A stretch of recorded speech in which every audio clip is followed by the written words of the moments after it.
O mundo já não era como Deus o havia criado. A maldade se espalhara pela terra como uma doença invisível. Homens e mulheres viviam apenas para si, e o que antes era puro, agora estava corrompido. Mentiras, violência, egoísmo. O coração da humanidade estava doente. Mas, no meio de todo esse caos, havia um homem diferente. Um homem que ainda ouvia a voz de Deus. Seu nome era Noé. A Bíblia nos diz em Gênesis, capítulo 6, versículo 9. Noé era um homem justo e íntegro entre os seus contemporâneos. Noé andava com Deus. Ele não se deixou levar pela correnteza da maldade. Ele escolheu um caminho diferente. Um dia, em meio ao barulho de um mundo que já não o escutava, o Senhor falou com Noé, e o que ele ouviu não apenas mudaria sua vida, mas o destino de toda a humanidade. Em Gênesis 6, versículos 13 e 14, Deus disse: "O fim de toda a carne é vindo perante mim, porque a terra está cheia de violência. Faze para ti uma arca de madeira de gofer." Uma arca. Tente imaginar isso. Algo que nunca havia sido visto antes.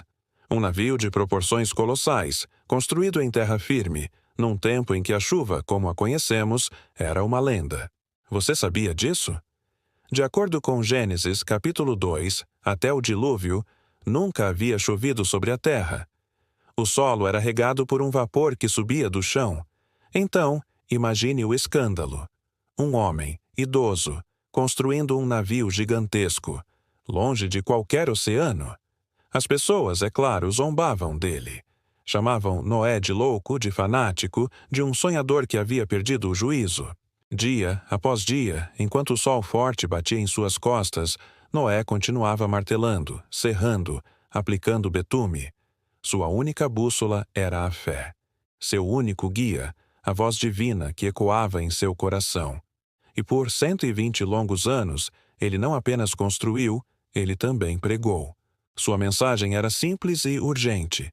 Arrependam-se. O juízo de Deus está vindo. Mas ninguém quis ouvir. Seus avisos se perdiam nos risos e na indiferença daquela geração. Então, o impossível aconteceu. O céu azul começou a escurecer, nuvens pesadas, nunca antes vistas, formaram-se no horizonte. O vento mudou de direção, trazendo consigo um cheiro de tempestade. E algo ainda mais milagroso começou a ocorrer. Os animais de todas as espécies, de dois em dois, começaram a se mover em direção à arca. Era como se uma força invisível os chamasse, uma ordem silenciosa que todos eles entendiam. Leões, símbolos de força, caminhavam pacificamente ao lado de cordeiros. Pássaros de todos os tipos sobrevoavam o convés. Serpentes se aninhavam em silêncio, sem ameaça. Uma procissão divina, um desfile de toda a criação, marchando para o único lugar seguro na terra. E quando o último animal entrou, Noé, sua esposa, seus filhos e suas noras também subiram a bordo.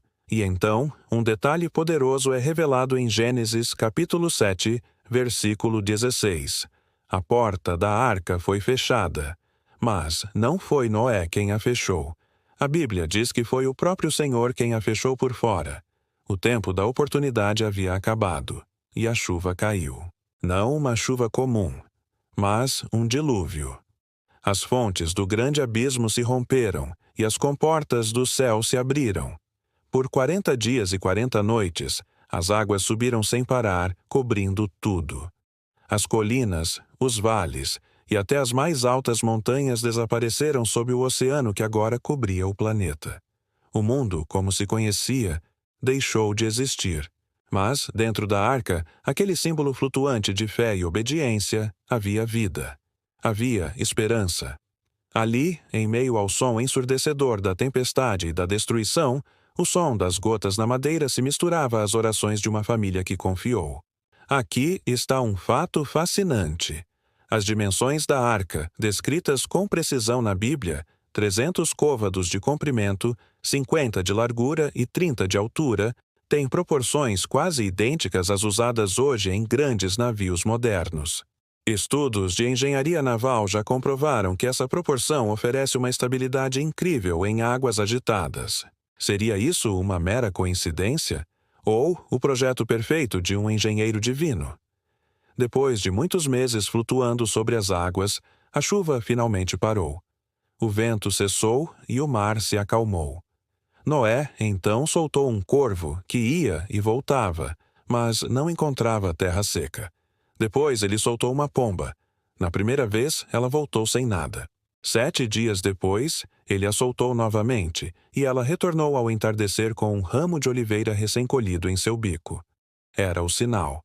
A vida estava recomeçando. A terra estava pronta para um novo começo. Quando as águas baixaram completamente e a porta da arca foi aberta, Noé e sua família saíram. A primeira coisa que ele fez naquele novo mundo foi construir um altar ao Senhor. O primeiro altar de um mundo lavado e renovado. Um gesto de gratidão e adoração. E ali, Deus fez uma aliança eterna com a humanidade. Em Gênesis, capítulo 9, ele disse: "Porei o meu arco nas nuvens, e ele será por sinal da aliança entre mim e a terra." E pela primeira vez o arco-íris surgiu no céu. Não apenas um fenômeno natural, mas um símbolo eterno da promessa, da misericórdia e do pacto entre Deus e toda a criação. A história de Noé nos ensina lições poderosas. Nos ensina que a verdadeira fé é obedecer, mesmo quando o mundo inteiro ri de você. Que a esperança é a âncora que nos mantém firmes quando tudo ao redor parece perdido. E que a arca, feita de madeira e betume, era muito mais do que um barco. Ela representava o coração de Deus, um refúgio seguro em meio ao juízo, uma porta aberta para todos que creem. E até hoje, a promessa de salvação permanece, porque a mesma mão poderosa que fechou a porta da arca para proteger Noé é a mesma mão amorosa que ainda hoje se estende, oferecendo salvação a todos que o buscam. Obrigado por assistir. Se esta história tocou o seu coração, deixe seu like, compartilhe com alguém que precisa ouvir essa mensagem e se inscreva no canal para mais vídeos como este. Que a paz de Deus esteja com você.